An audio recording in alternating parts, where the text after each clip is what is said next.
Welcome to the latest episode of Beatin' and Bangin'. I'm your host, Kyle Dalton. Today's video is a recap of yesterday's entertaining run at Pocono and includes 3 interesting news items that came out of the race. Let's start with what I believe was the most eye-popping story from the race, and it comes compliments of the reigning NASCAR Cup Series champion, Joey Logano. After winning stage 1, the number 22 car started in the middle of the pack because other teams had stayed out since they pitted before the end of the stage. On the restart, just past the start-finish line, Michael McDowell aggressively pushed the Team Penske car from behind, while Tyler Reddick, who was in front and to the right, came down the track. The combined contact proved disastrous as the Penske car wiggled to the left before getting sideways, moving up the track for a glancing blow on the outside wall and sliding backward down the track. It was noted on the NBC broadcast that the car suffered minimal damage. And that's when things got crazy. With 4 flat tires, the tow truck workers initially decided to push Logano. However, it didn't take long before they decided to pick up the rear of his car and tow him to pit road. But that was only after the 2-time champion went ballistic and delivered an all-time profanity-laced tirade. What the truck doing? What the truck to the thing? Come here! What do you want? Hook the thing up! We're pushing! What I can't push it! Come here! Come here! I can't drive it! I need a tow truck! What tow? You want to be hooked? Call me in! Hook! Hook it up! Lift it up! Hook it up! God damn it, you stupid son of a bitch! We're gonna hook you from the rear and take you to pit road! Yeah, that's what I asked him for! God, stupid sons of bitches! I know it's hard to hear, but by my count, that was 2 F-bombs, 1 GD, and a pair of SOBs. Joey Logano in rare form. And now let's move ahead to the end of the race and the controversial move by Denny Hamlin with Kyle Larson.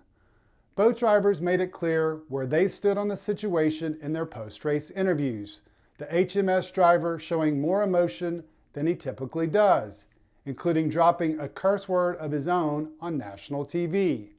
But it wasn't the combatants' words that caught my attention, as much as what Hamlin's JGR teammate Martin Truex Jr., who was directly behind the cars when it all went down, and what he had to say after the race to SiriusXM NASCAR Radio's Claire B. Lang. Take a listen. Picked the outside behind the 5 and it got me to second. I felt like if I just did that again, I was just going to run second to him.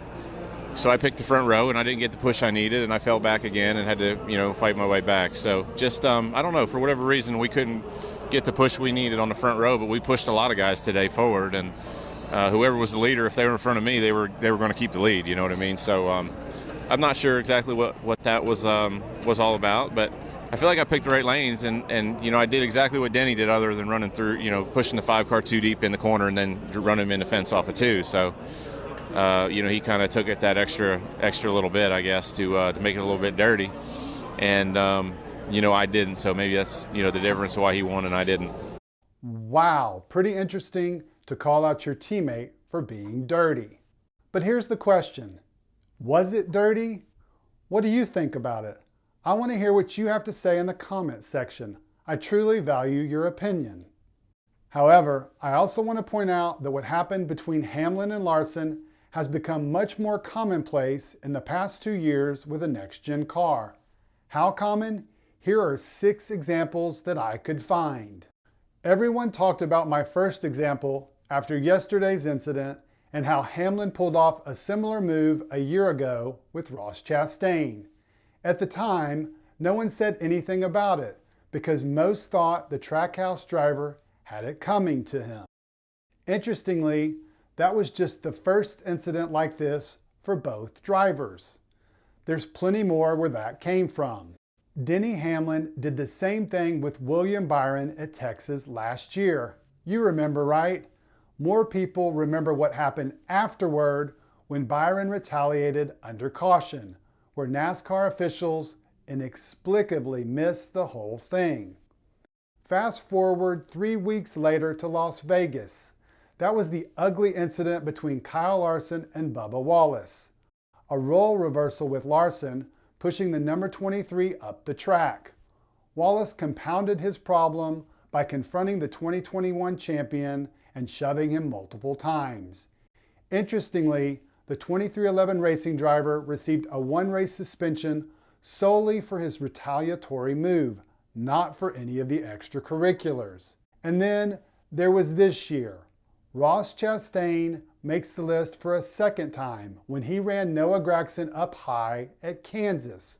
We all know what happened after that. Just 2 weeks later in the Coca-Cola 600 at Charlotte, Hamlin escorted Chase Elliott up to the wall, and the Hendrick Motorsports driver didn't like it and retaliated. Another one-race suspension. And then yesterday happened. Notice a trend? I actually noticed several.